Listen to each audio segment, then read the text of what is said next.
warahmatullahi wabarakatuh. Perkenalkan, nama saya Adri Oktario, NIM 15 2023 037, mahasiswa Prodi Teknik Industri. Di sini saya akan menjawab beberapa pertanyaan dari Pak Dedi yang sudah beliau sampaikan sebagai tugas libur Idul Adha. Ya, ada 4 soal. Yang pertama, uraikan tujuan dan hikmah pernikahan serta uraikan kriteria calon istri Anda sesuai syariat Islam. Ya, tujuan pernikahan secara agama itu menjalankan perintah Allah Subhanahu wa Ta'ala, menjaga kesucian dan kehormatan diri, membangun keluarga sakinah mawaddah warahmah. Secara ilmu, sebagai sarana pembelajaran sosial, membentuk karakter pribadi dan pendidikan generasi selanjutnya, dan secara keilmuan aspek biologis dan psikologis serta keseimbangan kehidupan sosial. Dan hikmah pernikahan secara agama, pahala dan keberkahan, menjaga keturunan atau nasab dan menjadi ladang amal. Secara ilmu, transfer nilai dan budaya, media pendidikan informal dan mengasah soft skill.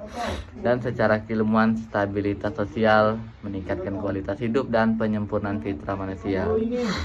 Kriteria istri bersyariat Islam sesuai saya yaitu beragama kuat, rajin sholat, berakhlak baik, menjaga kehormatan, siap menjadi ibu dan penyayang, serta ya, sedikit menurut ya gitulah laki-laki.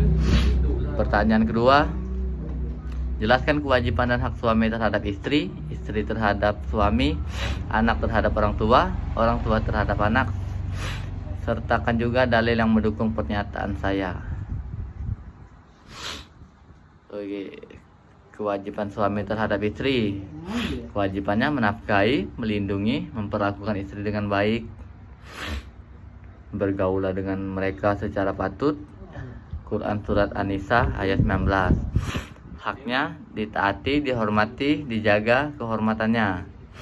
Sebaik-baiknya wanita adalah taat kepada suaminya. Hadis riwayat An-Nasai. Kemudian istri terhadap suami, kewajibannya taat, menjaga kehormatan dan harta suami. Wanita yang menjaga diri dan taat kepada suaminya. Hadis riwayat Ibnu Hibban. Hak dinafkahi, diperlakukan dengan kasih dan hormat.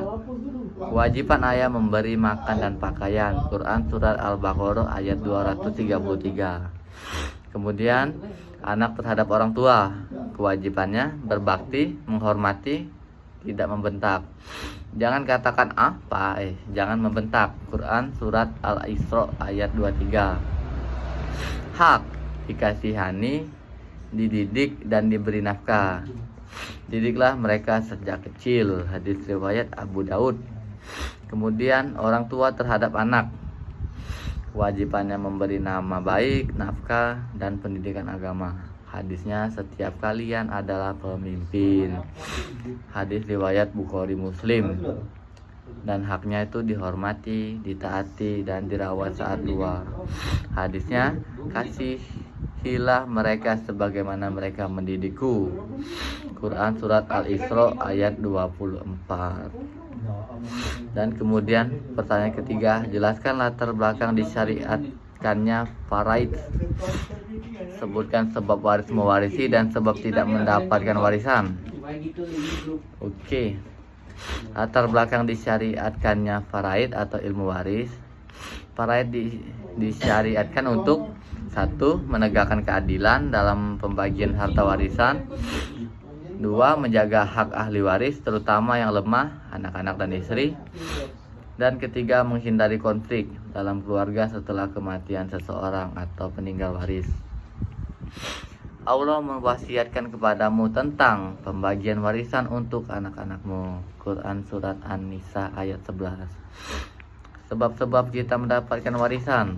1. Nasab atau hubungan darah, seperti anak, ayah, saudara, ibu, dan lain-lain.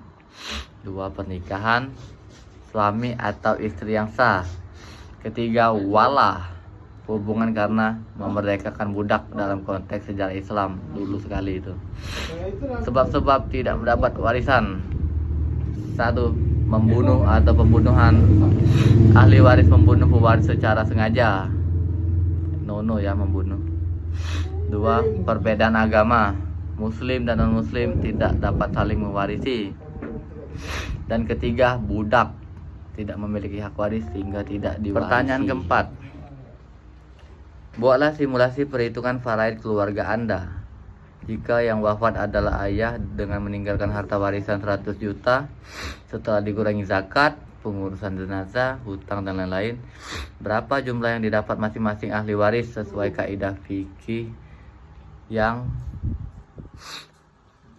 Islam yang sudah Anda pelajari? Pada 1 M by ayah aku nih tak warisi. Langkah-langkah perhitungan warisan. 1. Kurangi potongan dari total harta keterangan jumlah atau rupiah. Nah, total harta tadi 100 juta. Terus biaya jenazah tuh 5 juta. Setelah ada hutang 10 juta dipotong. Zakat wasiat 5 juta. Sisanya untuk warisan 80 juta. Warisan ini 80 juta ini akan dibagikan.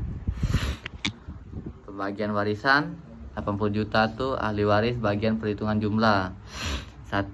Istri janda 1 dibagi 8. Jadi 1/8 dikali 80 juta 10 juta. Jadi istri atau janda tadi mendapat 10 juta. Sisa untuk anak-anak 80 juta dikurang 10 juta jadi 70 juta. Anak laki-laki mendapat bagian 2/3 dikali 70 juta, yaitu 46.666.667 perak. Kemudian anak perempuan satu bagian 1/3 dikali 70 juta mendapatkan 23.333.333 rupiah. Jadi masing-masing mendapatkan, istri tadi mendapatkan 10 juta, anak laki-laki mendapatkan 46.666.000 sekian, dan anak perempuan mendapatkan 23.333.000 sekian. Sekian jawaban dari saya dari soal yang sudah diberikan Pak Dedi untuk libur lebaran kemarin. Sekian, terima kasih. Welcome. Subscribe guys.